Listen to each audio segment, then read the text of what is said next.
What happened in the White House, of course, made fascinating television. A public spat between Ukrainian President Volodymyr Zelenskyy on one side and US President Donald Trump and US Vice President J.D. Vance on the other.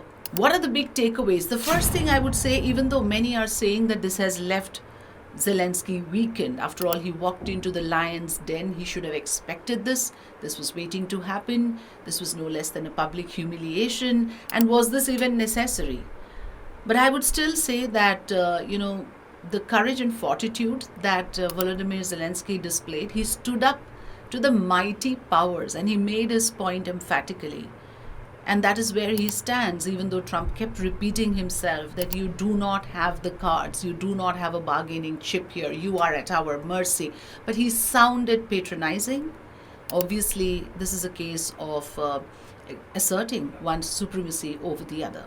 The second important thing that comes out in all of this is that now Russia and United States are on one side and Europe on the other.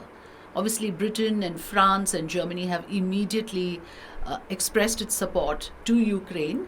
But what use of that support only in terms of lip service when it is not backed by military support? So to that extent, United States has a point. Like, we are the ones who are actually backing you with military support.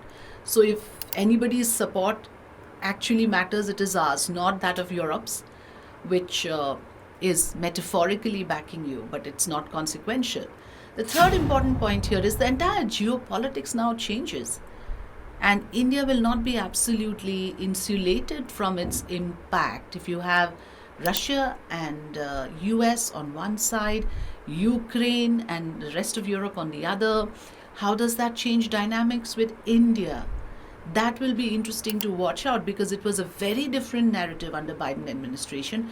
With Trump coming to power, a lot of this now will be realigned. The entire relations with many different countries and their mutual relations as well will be redefined after this episode.